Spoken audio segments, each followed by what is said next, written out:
Dr. Elias Roman had spent over 25 years in urology, working with thousands of men over the age of 60. He'd performed surgeries, prescribed medications, and walked countless families through the difficult truths of prostate disease. But nothing frustrated him more than the one problem he saw every single week. Something so simple, so avoidable, and yet so stubbornly misunderstood. It was the way men peed. Yes, that. The act most thoughtlessly performed, quietly accepted as a part of daily life. But as a prostate doctor, Elias knew that how older men urinated had everything to do with their long-term bladder and prostate health. And far too many were doing it completely wrong. The issue wasn't just that they were sitting or standing. That debate had its place, and Elias had his opinions on it. The deeper problem was what they did while urinating, and what they tried to do. He saw the damage daily, straining, pushing, squeezing, and forcing urine out of the bladder like it was a competition or a task to rush through. It was especially common among older men with slightly enlarged prostates, or those beginning to experience slower flow. They would clench their abdominal muscles, bear down, and push like their lives depended on it. "I just want to empty fully," they would say.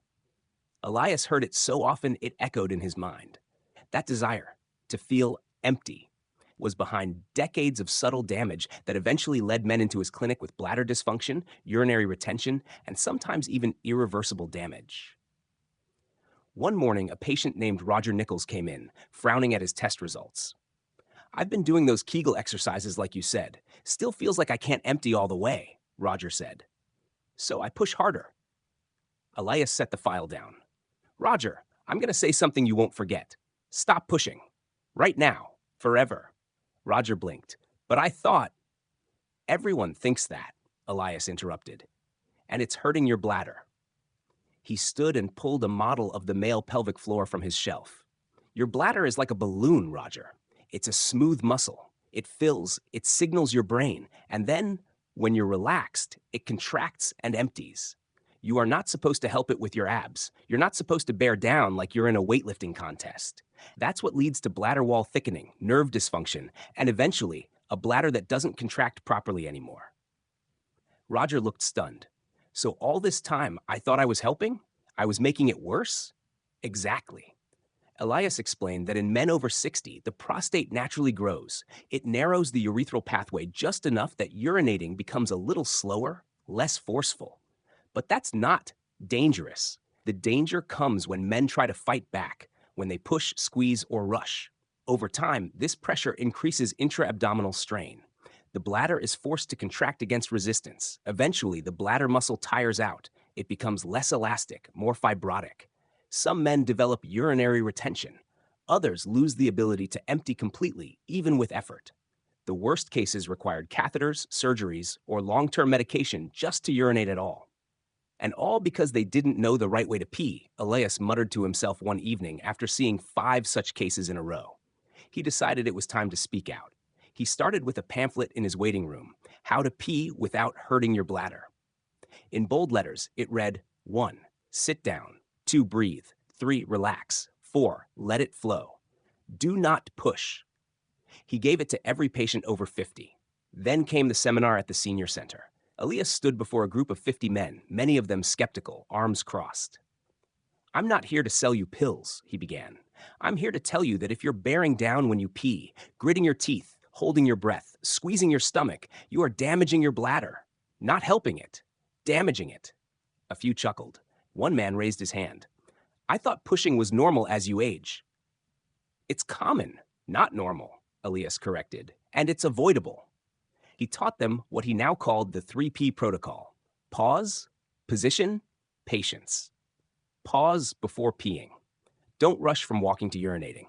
Give your body 10 to 15 seconds to shift into parasympathetic mode, the rest and digest system that allows smooth bladder contraction. Position yourself properly. For many men, especially older men, sitting down helps. It relaxes the pelvic floor and removes the pressure of balancing. It also keeps you from leaning forward and pressing on your abdomen. Patience is the hardest part. Let the stream begin on its own. No pushing, no squeezing. Just a calm breath and gentle release. If the flow starts slow, that's okay. If it stops, wait. Don't try to force a second round. Let your bladder speak, not your ego. By the end of the session, the room was quiet. A few men nodded. Some laughed at themselves. One man said, "Well, hell, no one ever taught us how to pee." "That's the problem," Elias said. "You were taught to drive, to shave, to fight, to build, but not to pee properly. And now you're paying for it." Over the next year, Elias kept spreading the message. He published articles in senior health journals. He posted videos online. He even appeared on a local radio show titled The Right Way to Go. The results were better than he hoped. Men began returning to his clinic saying, "I stopped pushing, doc," or "I've been using your 3P method, works like a charm." Some even found their nighttime urination decreased. Others reported they felt less tension afterward, fewer urges to return minutes later.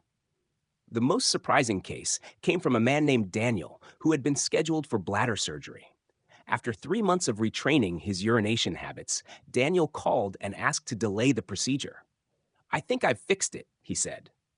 Elias examined him and confirmed his residual urine volume had dropped dramatically. No surgery needed, all because he'd learned to stop forcing and start listening to his body. By then, Elias had a new catchphrase he used in every lecture, appointment, and conversation. "Pee like a river, not a fire hose. Let it flow naturally, smoothly, without effort, without strain, and most importantly, without damage."